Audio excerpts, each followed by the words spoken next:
Welcome back to Music is My Mantra, where we explore the intersection of all things music and wellness. Today, I'm here with Lynette Thoma in her beautiful studio space, Pure Sound Bath. Welcome, Lynette. Thank you so much for having me, Courtney. It's so special to be here and to have you. You're my second guest. Oh, awesome. So it's definitely an honor to have you in this moment, in this space. And I've done most of my podcasts from El Segundo, where my studio is.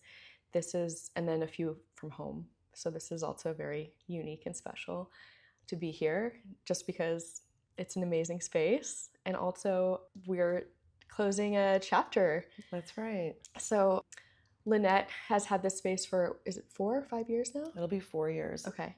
To the date, to the month. No way. Wow. And she has created such a community of magic and wellness here with all of her beautiful instruments and her energy. And so I can't wait to just dive into it. I first met you at the women's conference. I think it was about 3 years ago. Yes. South Bay Women's Conference. And she was giving a beautiful sound bath for us. It was probably like 200, 300 people. Yeah. It's like a good size event. And I think that was in May also. I think so. That's right. Yeah. Or maybe it was March for Women's Month. For Women's Month? Oh, yeah. Maybe it was in March. I can't remember now. But in the springtime. And I was still pretty new at the time, like just kind of getting to know a lot of people in the South Bay. And I remember thinking that you just had like such a bright energy and your sound bath was really calming. And, you know, a lot of times at these conferences or networking events, there's sort of this nervous energy, like we have to talk to so many people. Over the years, I've gotten better at relaxing and just, you know, letting people come to me or vice versa, like who you meet is who you're supposed to meet. But yeah, I think, that was a really special moment to meet you and to hear about your space. And then now, later, here we are, basically. Yeah, I feel like so much has happened in 3 years. So there's definitely a lot of growth within our community and with our talents too. I want to start off actually with your background of all things. So aside from having this beautiful space, I know that you studied sound healing with a teacher in Santa Monica for some time. And if I remember correctly, they inspired you to open this space here in the South Bay. Yes. Yeah, and I felt so grateful that I was in that space. Especially in Santa Monica, there's some sort of yogi vortex where so many different types of people collaborate with the community to bring healing that is not necessarily like all over LA. Yeah. And so at the time when I was introduced to sound healing, it was almost 6 years ago. And I feel like it was just beginning to become something that people knew about. When you said the word sound bath, you know, maybe 50% of the people knew what you were talking about. And so I was grateful to have that opportunity to study with the community that was already formed. And I saw the impact that it had on that community. And I was so inspired that when I moved to the South Bay, I thought, wow, what a beautiful gift I could bring to the South Bay. The first experience I had with a singing bowl actually was when I was still living in New York. There was a little like mystic shop around the corner from where I lived in Greenpoint. And they had some of the bigger white ones. And then I could only afford just like a little Tibetan, you know, metal bowl. And one of the reasons why I moved out to California was to start doing women's retreats. And I had this vision of playing bowls and singing songs and, you know, kind of creating this thing that I didn't really have words or experience for. But meeting you was sort of like, I'm on the right path. Oh, yeah. I love that. As you were introduced to this, how did you start to study? And tell us a little bit about your background that even ties in really nicely with sound baths. So I was a speech therapist for over 22 years working with children and really connecting to them and their energy. And little did I know that I was actually doing energy healing, just under the title of speech therapist. And so I actually worked with children that were nonverbal. Wow. And that was at the end of what I wanted to be the end of my speech career, because I really thought that I had done so much that I was ready to kind of try something different. And so at the end of my career, I worked with a child that was nonverbal. And I definitely learned how to show up myself, because this 5-year-old was my greatest teacher. Wow. And she taught me that, when you do communicate and help people, it has nothing to do with you. You are just the clear and pure vessel for that communication. And so I took that away. And then when I began my own practice, I met a sound healer, and his name is Gabriel, and he lived in Topanga Canyon. And I used to go see him weekly for my own healing. And, as a speech therapist, I was teaching other people how to communicate, but in reality, I was the one that needed help communicating. And it was funny because I heard that line that says, "You teach what you need." And Totally. I thought to myself, wait, I don't need to learn how to communicate, but I really did. Yeah. My internal monologue was not what people would imagine it to be as a positive person, as a speech therapist helping people to open up essentially their throat chakra. Totally. And so in the healing of my own self with my sound healer that was working with me, we tapped into like the heart chakra and the throat chakra, and how important it was for me to have that alignment and me to be able to vocalize what I was feeling and thinking. It was so powerful. It was really one of the changing points of understanding, wow, like we are energetic beings. And, when you don't speak what you're thinking, you really do get a blockage here in this energetic channel of the throat chakra. So much of that internal monologue is just learning to observe it, right? It's like that is such a huge part of the work of just being human. And I think that's something I definitely had to master too. It's like you can be outwardly positive and, doing good works in the community, but if your internal voice is off, people can feel it, Absolutely. maybe just at a subconscious level, but absolutely. Yeah. I was so grateful to work with this sound healer because it really was something that was so eye-opening to me, that even as a speech therapist, that he was able to assess me and figure out how I could connect my own breath and my voice and my energy and these energy centers. And I was a different person after I worked with him. Yeah. I found myself to be more authentic, to feel more safe within myself, and to be able to communicate effectively. It made me feel like I had shed layers off myself, and that I was feeling more comfortable just being myself. And I thought that was so profound that like I really wanted that experience for other people as well. Yeah.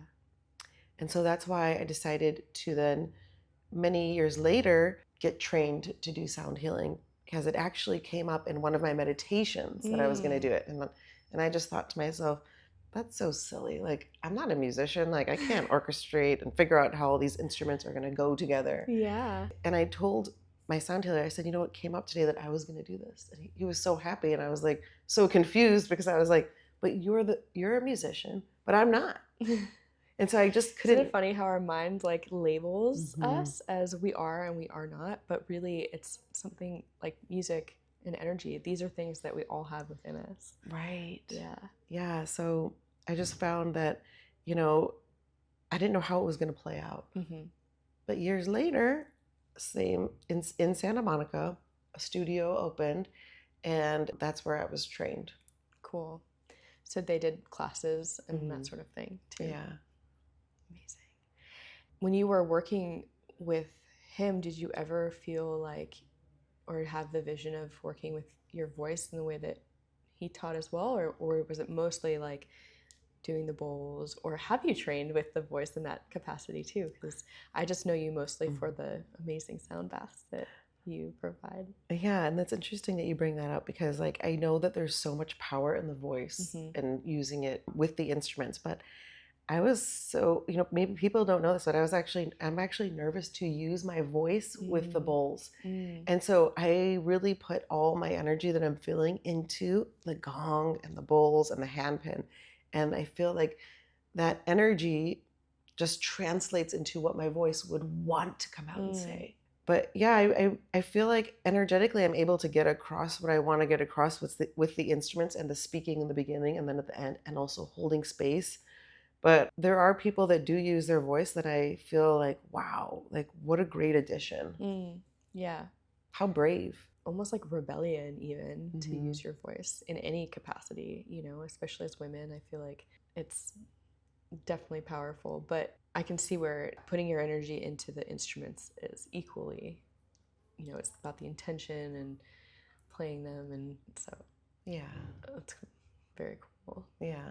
You'll have to come to one of my classes at some I point. know, I need to. I'm a very like intuitive player when it comes to music. I've since learned music theory, and I'm, you know, all types of music I think is a journey in itself.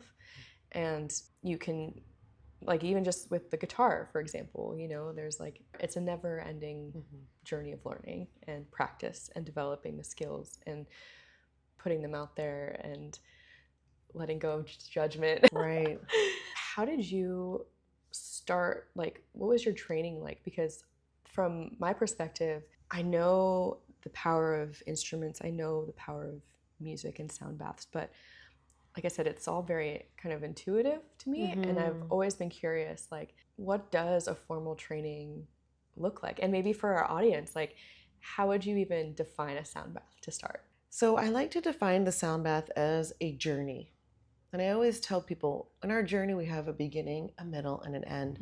And you know, the beginning part is mostly to let the body settle in and let the body feel calm so that you could kind of move through that journey with healing and with different levels of energy and at different frequencies that might bring up different thoughts in your mind or different energy in the body in the form of thoughts. And then towards the end is when you feel that presence with yourself, like a new, purified, energetic self.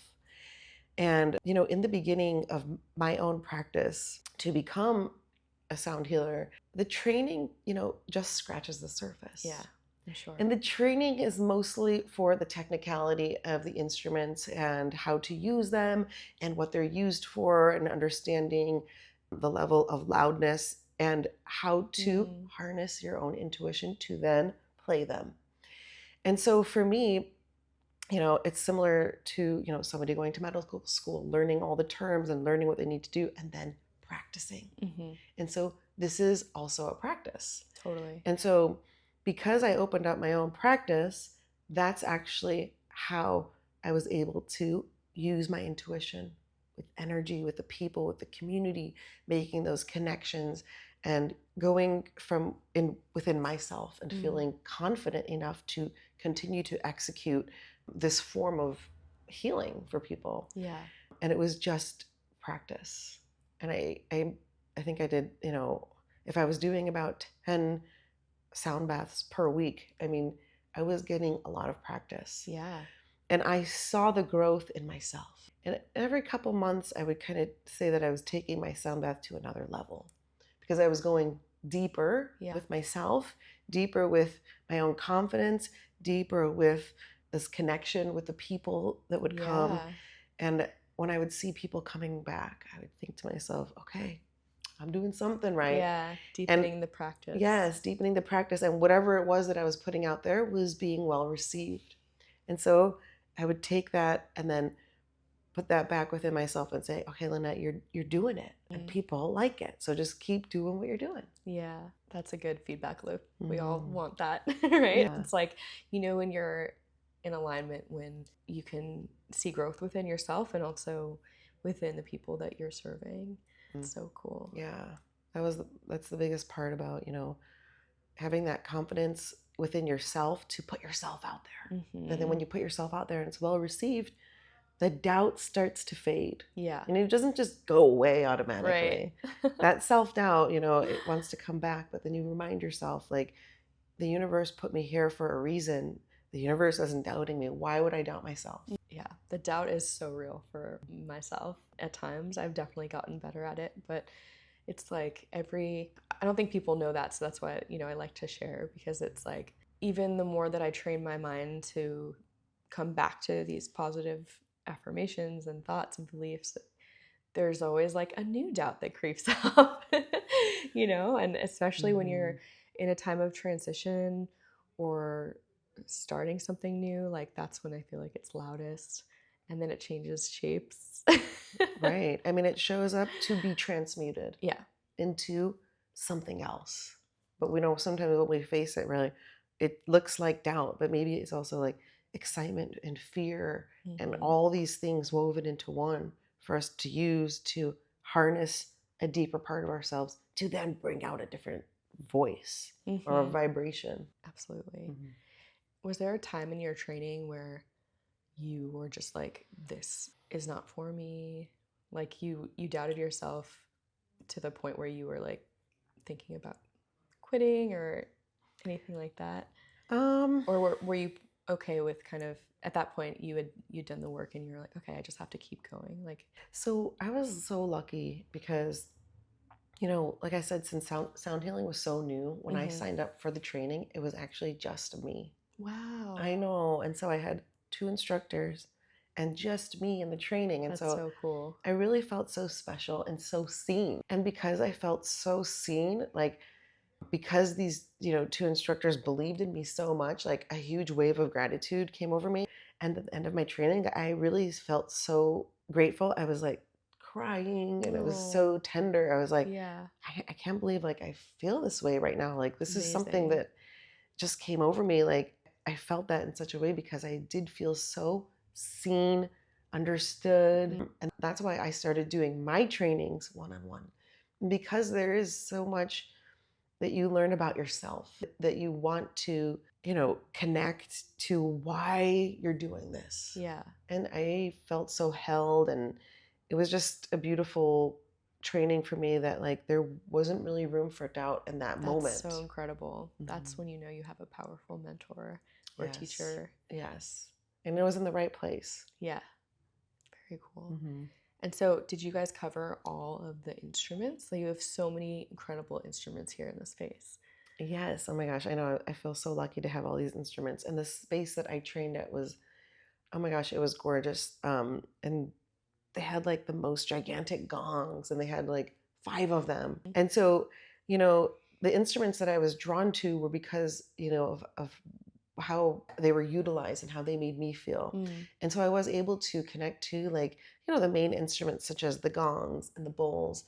And then I mean, I just got so obsessed with collecting instruments that I would just go on Etsy and look for sound healing instruments. And then the more I was called to different instruments, then I would practice them with myself. And so I would definitely take the time to connect to these instruments and see how they make me feel, and then use them for people that would come in here. That's awesome. Yeah. When you're planning a sound bath, I mean, I don't know, maybe there's not so much planning. Maybe like, what's your process? Yeah, so I could see how that could go either way. Yeah, that's a good question. So part of the process in the beginning is mostly to set your intention. And like with everything that we do, I mean, even when we wake up every day, it's so powerful to set an intention. And so I have my intention, and then I kind of have a structure of what I like to use as far as beginning, middle, and end. And so mostly in the beginning, it's those deep tones, like with the gong. I use those to kind of ground the people in that space. And so I mostly start with something that is grounding. Yeah. And then I move towards some of the higher frequency, the higher instruments such as the bowls. And in that structure, following, the grounding, and then I like to say the middle part is for like the healing and the moving of the energy.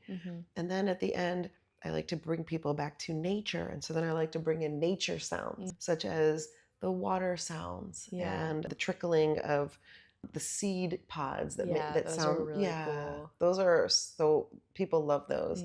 And I like to bring in the chakapa, which is like that wind and the leaves.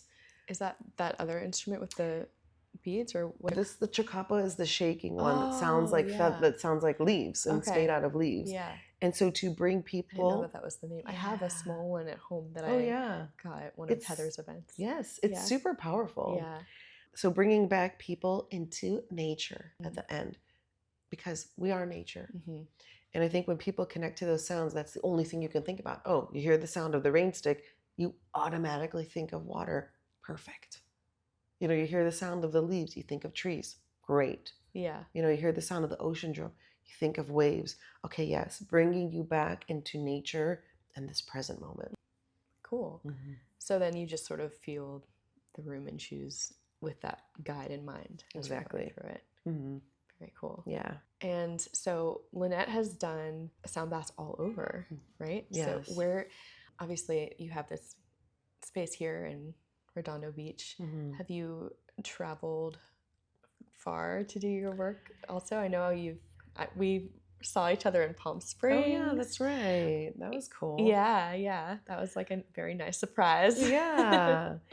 You know, I have had so many amazing connections with people like in this community, and you know, all the way as far as Palm Springs to San Diego. And I've been so grateful to play in so many amazing places. I've played in churches, I've played on the ocean, I've played in hospital settings with the staff, I've played in schools, I've played in daycares, I've played with the young, I've played for the old. And I just feel like because I've had like so much opportunity and so many connections with people, like has led me to like so many amazing places within our community, within hours of our community. Yeah. And I do hope to play, you know, some places around the world or different oceans and beaches. But I feel so lucky that like most of my sound baths have been, you know, like I said, within 2 hours of beautiful South Bay, which is amazing. Yeah, I mean, you really have it all here, which is why we never leave the bubble. So true. Well, she's available for international vacation. Yes. I mean, travel. No, I'm kidding. Yeah, I would love to do retreat. You know, I would love to go on somebody's retreat and be, you know, the sound bath practitioner for their retreat. So anything that I put out there, maybe the universe will answer it for me. So you just wait and see. Well, that's definitely, you know, one of the perks of not being tied to a space, right? Is that you can travel at any time, but I feel like the doors of possibility are opening now for you. Absolutely. So it's exciting. It is really exciting. I know it's always sad to say goodbye to a chapter, so I'm sure it's a mixed bag of emotions. It has been a mixed bag of emotions, but I mean, at the end of the day, the universe has a bigger plan for us. And so I really believe in that. I practice what I preach. And if I, you know, were to share this with somebody else, giving them advice, I would like to take my own advice. Yeah. Why not? Yeah. Yeah. One thing that I noticed playing your singing bowls up here is that you don't have them labeled or anything. So how much, if any, music theory goes into learning about playing the bowls? That's a good question. Okay, so like I said, I never studied music from when I was younger. Yeah. Because it was so intimidating to me. Because reading notes was like so intimidating to me. I just felt like I couldn't memorize them. I couldn't apply them. And that's why I was never drawn to being a musician myself. And so when it came to memorizing the bowls, the notes and what they're used for, that's something that I was telling myself, like, okay, if you truly want to play these intuitively, like you're not going to get caught up in memorizing the notes. And so again, with my practice, I felt how those notes sounded together. And because I became a clear vessel for this type of healing, like I really wanted to see, how do these notes make me feel? Yeah. And what is my intention to use these two notes together, you know, to then offer that type of frequency that I'm making for the person who's here. Yeah. And honestly, all the stuff that I've done with the bowls is just through practice. Being here, practicing, seeing how it feels, observing the people that are here. What is their reaction to these sounds? What is their reaction to the combination of these sounds, you know? Yeah. And how do I feel after I finish playing them? So it's seriously all intuitive. Yeah. Like the way I play has nothing to do with understanding the notes. That's really cool. I think that's really good for people to hear too, because I really just believe that is like the foundation of music, you know. Knowing now with a foundation in music theory, I do feel more confident that I can like exist in a world with other super talented artists that like studied this in school, because I went to school for, you know, marketing as opposed to music. But I do feel like I had to sort of relearn what it meant to songwrite and to create music, because when I did first start creating, it was all just intuitive, you know. And now I feel like that's that I can tap into both because I've kind of had to relearn. But it's really cool that you can say that, because I think that for people who love music, it is available and it is accessible, like way more than you think. Absolutely. Yeah. And sometimes, I tell people, like, there's so many instruments that are so easy to play. Like, you go with what you're drawn to, and there's a reason why you're drawn to certain instruments. When I was adding more instruments to my collection, like, I was really drawn to that handpan. Oh, it's so beautiful. Yeah. And I thought to myself, okay, how am I going to learn? Okay, you take lessons. Yeah. And you learn from a professional. Yeah. And so the cool part about, adding more instruments and then kind of expanding my musical healing artistic practice, I went back to the original person that was my sound healer at the beginning, Gabriel, and he is an amazing handpan player, and he taught me. So cool. And, again, you just scratch the surface of learning how to play the instrument properly. But the cohesiveness comes when you practice alone. Yeah. The cohesiveness comes when you connect to the instrument, when you connect to yourself and the instruments. And so if you're open to that connection, you can play any instrument. Yeah, totally. And that's kind of how I've always felt. It's not always pretty. That's where like the practice comes in, right? And the time with the instrument and with yourself. And there is something that's so tangible about playing an instrument like a singing bowl or like a guitar. You're holding it and you can feel the vibrations. Same thing with a bowl when you play it. Like you played this in the beginning, and my hand was like, a foot away, and I could just feel it resonating on the cushion here. Yeah. Some people, I know at one point, like I was so numbed out in college, for example, with my checklist and like coffee and Adderall. For me, it was like coming back to the body and really feeling myself with my guitar and my voice, and really like relearning what it was to be myself.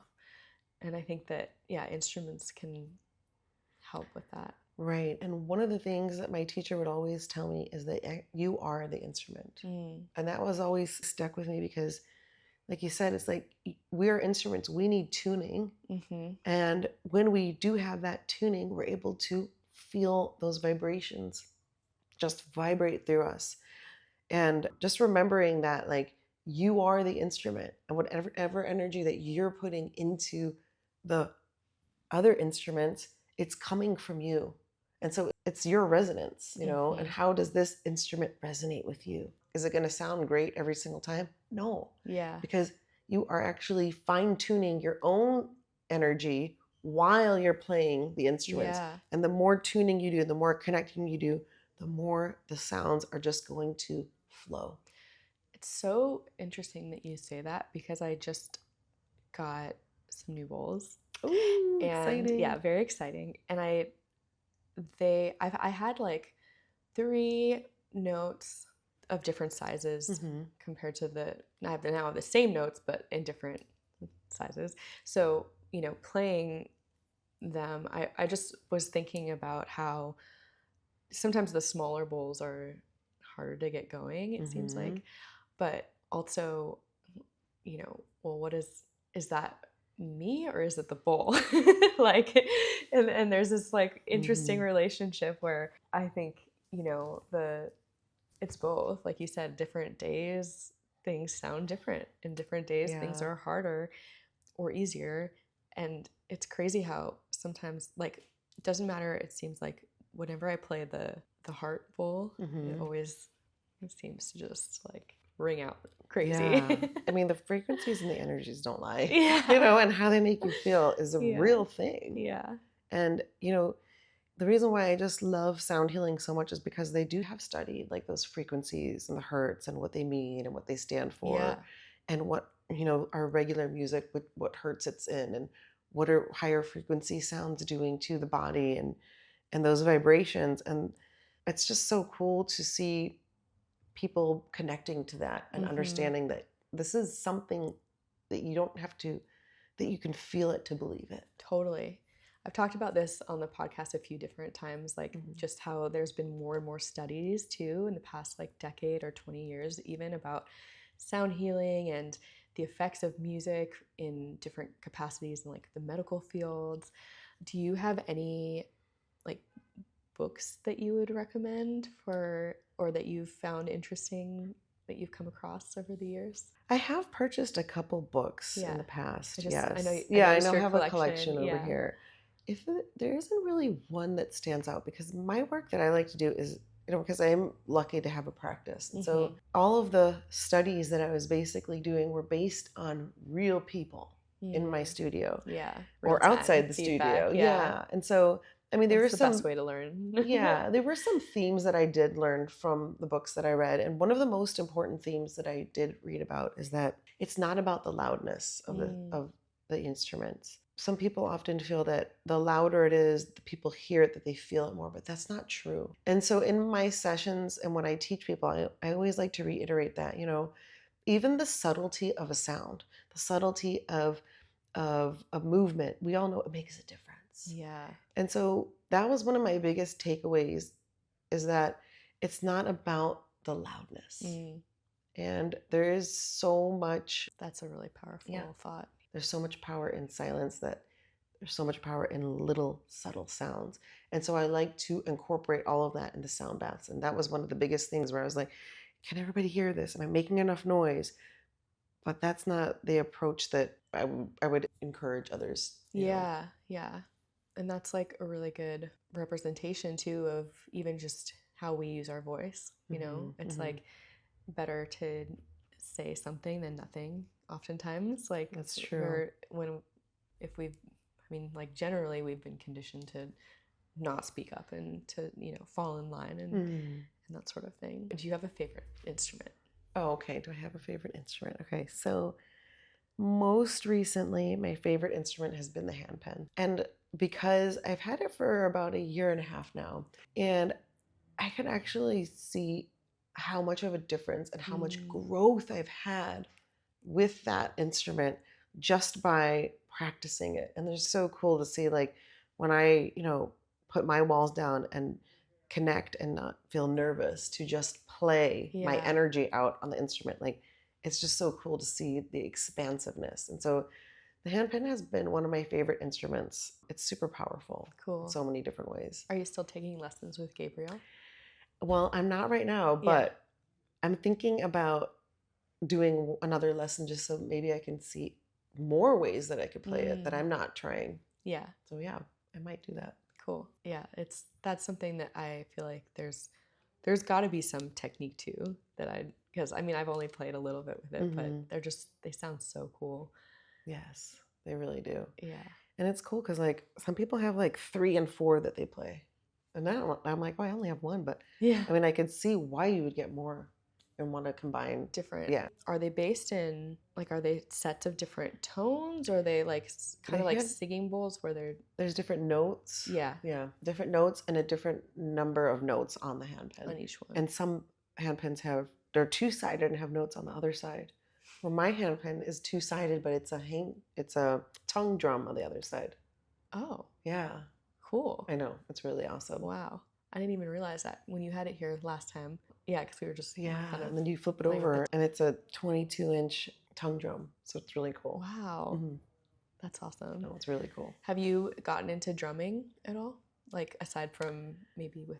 I haven't, but I catch myself kind of getting into beats of songs, and like when I'm in my car, I kind of play on my steering wheel, like matching the beats with the sounds, because it's all going towards the handpan. Like my movements are like I'm just so into it. That's awesome. I love it. Yeah. Well, I feel like there's something super primal about percussion and any kind of percussion, drums, like even, your beautiful different wind instruments here. It's like that rhythm that, again, in all of us, the rhythm of nature. There's something very therapeutic about the drums. There really is, because it's definitely like the rhythm, and then you're putting that energy into the instrument, and so then it's like that output that you get from like your own energy and your own combination of the flow that you create. Yeah, it's really cool. So awesome. Have you ever been to Sedona? I have. Okay. Yes, that's a really special place. Have you done any or experienced any sound baths there? I have not, no. Okay. I did an aura reading when I was there. That was cool. really interesting. Yeah. Mm-hmm. Nice. Just wondering, because I'm going Ooh, tomorrow. that's exciting. Yeah. But I've been like dreaming of doing kind of a retreat there. Oh, that's awesome. And I don't know, I haven't really been planning, but part of why I want to go tomorrow is to kind of explore and like, anyway, but side note, I don't know if that's going to be No, that's okay. the They definitely, podcast. no, because they definitely have like a lot of stores there that you can like test out the instruments. Oh, that's cool. Mm-hmm. Yeah, it's been like 11 years since I've been. Oh, wow. So I'm excited. I feel like a whole different person since last You're time gonna I love was it. there. You're going to love it. So cool. If there was one place or event of some kind that would be like, at this moment, your dream space to do a sound bath in, what might that be? Oh my gosh, that's a good question. It doesn't have to be so specific either, but yeah, like lately I've been drawn to those outdoor setups where people are in these domes. Cool. And there is the Integratron. Yeah, and I I think haven't experienced that I yet. haven't either. We'll have to go together. Yes. Okay. But the outdoor connection part seems more interesting to me because at one point I did play at a church and it was like so vast and that was really cool. Yeah. But I think kind of like an indoor type of dome would be interesting to me. Yeah, but the acoustics. Yeah. Was the church like a traditional chapel? It like was a traditional one with these giant high ceilings. Like it was so Wow. pretty. Yeah. It was awesome. I love the that. acoustics were awesome. It's interesting. I'm sure the acoustics were awesome, but how could I know? Because I was doing the sound bath, so I wouldn't know like how it sounded for other people. Yeah.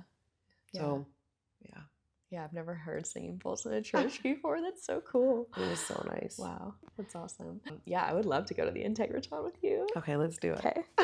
Road trip. Exactly. We've talked a lot about your journey and a little bit about singing bowls, and so I think that'll be really great for the audience to know if they haven't experienced a sound bath, to definitely check it out. What are, from your perspective, like what are some of the benefits of a sound bath? So from my practice and my studies that real people, I have truly discovered that when the body and the mind are relaxed, that is when healing can take place. So first and foremost, if you're not feeling well, your body cannot relax if you're not resting. And so it goes to these very simple practices of getting hydration and rest. And so when you're in a sound bath and you feel, like you're able to rest your mind and rest your body, that's when you're able to really tap into your own healing. And so as it being a relaxing experience, I think that relaxing in general is healing.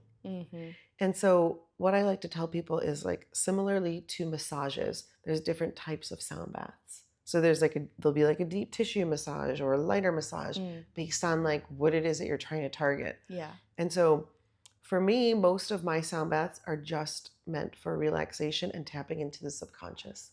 You might have other practitioners who are focusing on releasing trauma in the body. We have other practitioners who, combined the breath and the sound. And so that's also going deeper into, energetic healing. I like to mostly focus on being present, being relaxed, being in the moment. Yeah. Because I really believe there's so much power in being present. And so the sound bath can have that effect on you, where, at the end, where when it goes through all the levels, you at the end are present. And then when you go out into the world with your present self, you may see and think about things differently. Yeah. And I always think to myself, like, the more relaxed and the more present you can be, and that's when you can enjoy life and connect to the people like anywhere. Yeah, you're so much. It's much easier to respond instead of react. Exactly. Yeah, when you are feeling present. And then, as far as the healing part goes, when you're in a community of people, that's like another level of looking at things differently. When you see a room full of people who are here and they're all here, to connect, to heal, to clear their mind. And then you're with other people. Yeah, you're not alone. And so there's so much power in the community that is formed with the sound bath, having a sound bath together with people, being with other people, connecting to people. In the container of it all. Yes, exactly. And so the whole ceremony of the sound bath in itself, from beginning to the end till you walk out the door, all of that is healing. Yeah. Before you got into sound healing, were you into yoga or like any other practices? I was really into yoga before I started sound healing, and my favorite position was Shavasana. Oh, I'm such like a gentle person. I love it. Yeah, because I was like, wow, like I did all these movements and then I lay down and I feel so good. But I always wanted to stay longer. Yeah. Like I always wanted to stay in that position of Shavasana, because after I was able to move my body and, use my mind to maneuver my body and keep and hold a pose, it's like, that is using my mind to, work with me and my body. But then when I was done, I just wanted that relaxing part where I was like, what does my mind want to share with me now? Yeah. After I have moved this energy, after I have moved my body, and I wanted to listen. And in that moment of Shavasana, every time we would get out, I'm like, just 1 minute? I want to be in here for like 20, I can 30. totally relate to that. Yeah, I was never ready to get up and go. Yeah. And so I found so much power in that silencing of the body and the mind, the relaxing of the body, the silencing of the mind. And there's so much in that you could listen. And so then I said, I really like yoga.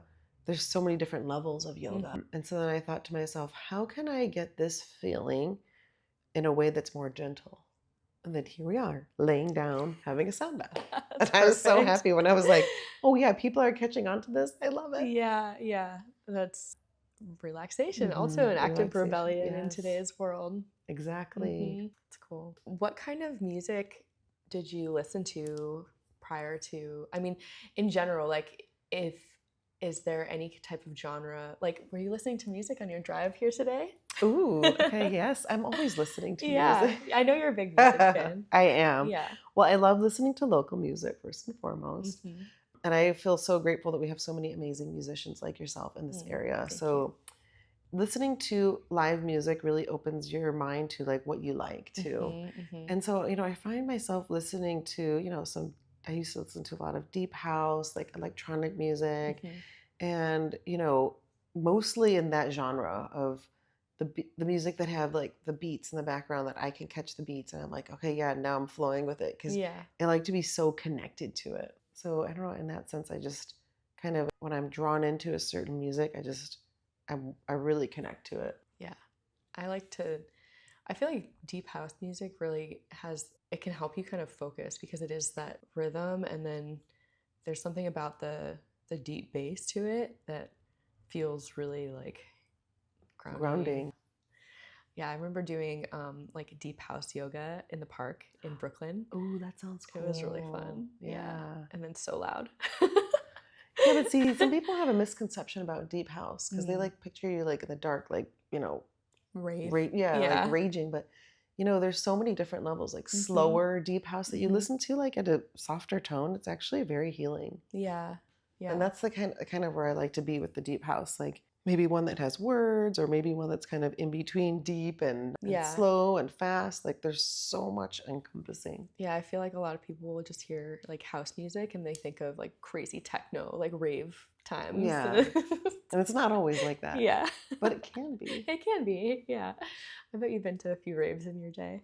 Back in the day. Yeah. Me too. Oh, cool. Did you grow up with a lot of music in your family?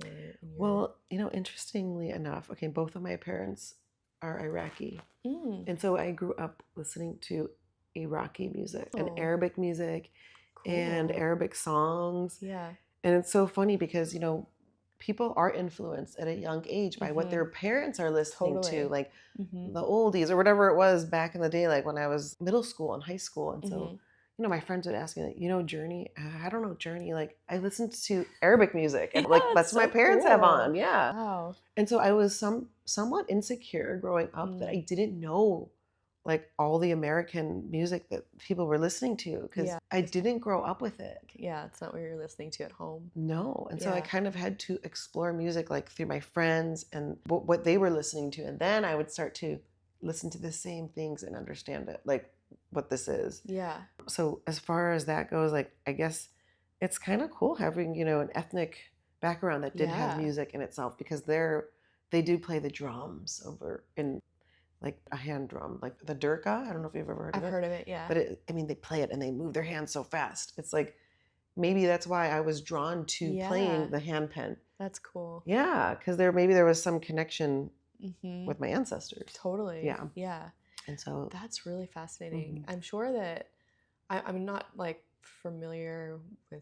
too familiar with Iraqi music, but I would imagine that there is like a very interesting sound profile, like even different notes. Definitely, and, there's like, a distinct sound profile. The singing is like next level. Yeah. Like, chanting and stuff. Yeah. Yeah. So I feel like I was drawn in, like just because there is a good feeling that comes from listening to that music. Yeah. It has a lot of distinct sounds that are not in our music. Yeah. Do you ever revisit some of them? Or? Oh yeah. Yeah. Yeah. Cool. I love Arabic music, and I am grateful enough. Like my mom and I went to a couple concerts, and I got to see some of her favorite singers, and I was like, this music is great. Like, yeah. Well, because doesn't even our English language come from Arabic language? Like the Aramaic, yeah. So I mean, I don't know. I just feel like that's definitely a fun fact I didn't know about you. That would be really interesting to explore more. Yeah. Cool. Did you have a favorite like band growing up, or? I mean, I definitely had like a favorite song because you'd go to weddings and they would play the same songs. Yeah. And so you kind of just get to know the ones that you like because, I mean, I could understand them, but at the same time, I didn't know all the words to the song. So there were definitely like, the party favorites that they would play that you got to know, and then you're like, oh, I like this song.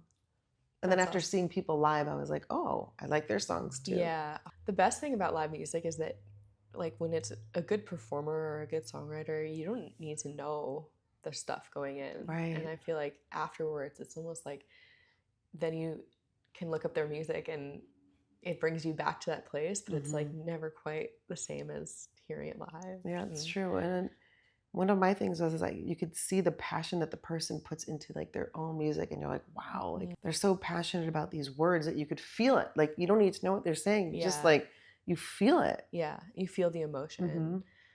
Yeah, it's huge. Yeah. Well, so this earlier 2 episodes ago, I was talking about Bob Boylan's book, Your Song Changed My Life.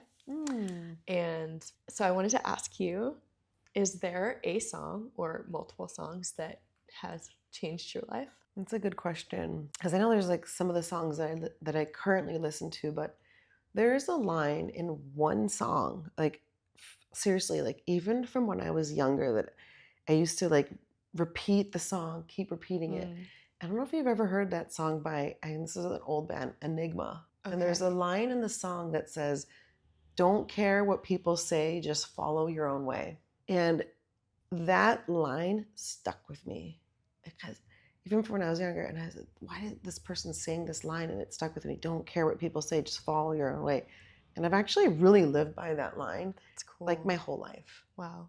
And it was so profound in, even making this space. What am I doing? Am I going to care what people are going to say? No, I'm just going to keep following like what I'm called to do. Like this is my way. And it is so beautiful to be in that energy of your own way. Yeah. It sounds like that song gave you a mantra. It did. For life. Yeah. I should get a tattoo. That's so cool. I know the name of the band Enigma, but I'll have to look it up. And do you remember the name of that song? I'm going to look it up and I'll send it to you. But there's more profound words in it too. Like you'll listen to it and then you'll be like, oh wow, like, and the way that it was kind of like ethereal, like how I was listening to it, it just resonated with me so much. Yeah. It's like gives you that space. Return to innocence. That's what it was called. Oh my gosh, yes. And so the line goes, Yes. don't care what people say, just follow your own way.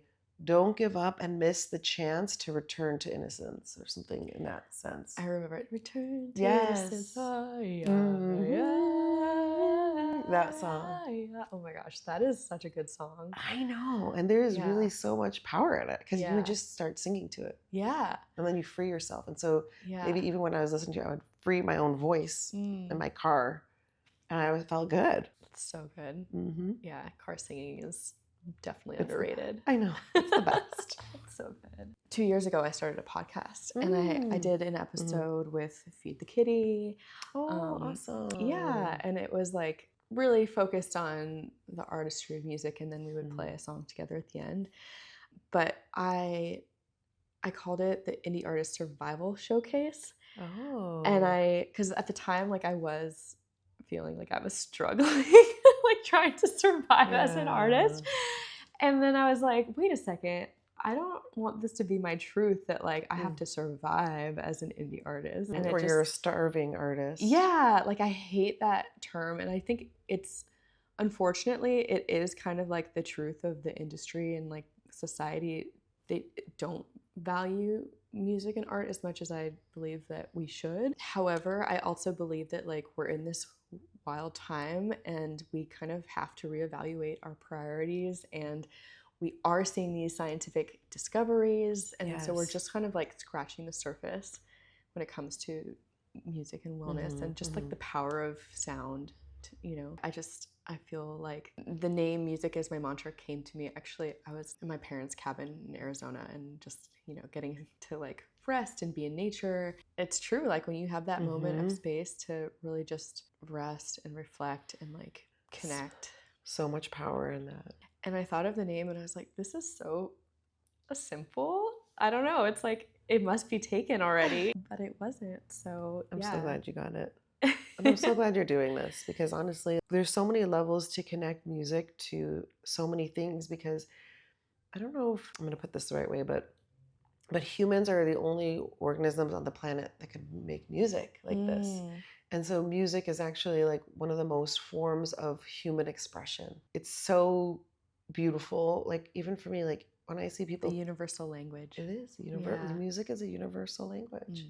And music is, an expression of our love for ourselves. And music is an expression of the love that we want to share with others. And this vibration of using your own voice, using yourself as an instrument to heal. And so it's just musical arts, so special. Yeah. Well, do you have like anything else as we wrap up that you'd like to share or cover? Any closing thoughts? Yeah, I mean, I always think to myself, like, what was something that helped me get through some hard times? And honestly, picking up an instrument and playing it. And so I really think if you are struggling with like yourself and your emotions or your feelings or whatever, I really encourage you to go try an instrument, like whatever it might be. Even if it's a bowl, even if it's a gong, like, or if you want to learn how to play the guitar, like there's so much power in going with where you're led to. And there's no... Absolutely. Yeah, and so there's no, like, if I'm drawn to an instrument, I'm going to go towards it. Like, instruments are amazing. Like, and I want to keep traveling the world and collecting instruments. Like, I think it's one of the most beautiful things to collect. I think instruments are amazing. And so if you're feeling off, or if you're feeling, drawn to playing an instrument, I say go for it. Yes, lean in. Even if you might think it's hard at first, like, of course it's going to be hard at first. There's a learning curve. And I always tell people, it's like, it's okay to be beginner at something and be in your 40s or your 50s. It's okay to be a beginner at something in your 30s. It's okay to be a beginner at something at any point in your life. Absolutely. And, when you learn to play an instrument, you're essentially changing your own vibration from within. And there's so much power in utilizing an instrument to change your own vibration. And there's so many places that you could go that you never knew with yourself. I feel so like blissed out when I'm with you. Thank you. Yeah.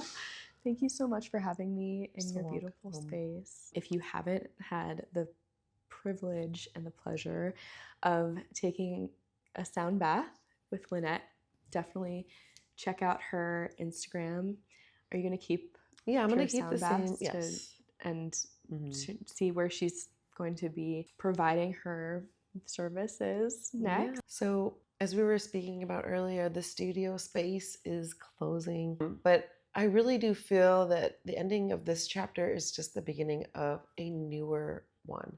Absolutely. And so, yeah, in this time of transition, beginning in at the end of April, I encourage you to follow me on social media at Pure Sound Bath on Instagram, or check out my website. I'll be doing community sound baths on the beach, at local parks. I'll also be using Studio 636 in Hermosa, which is an amazing place for so many musicians. It is located on 6th and Cypress. If you've never been there, it is a recording studio with a stage that has such a huge connection to our musical community. And so many people have found so much healing there.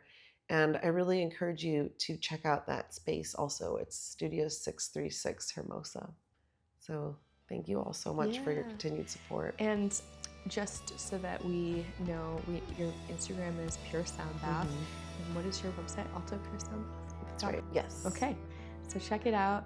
And thank you again for listening to our conversation today. Stay tuned for next week as we dive deeper into all things music and wellness. And until then, stay healthy, wealthy, and wise. Thank you. Bye.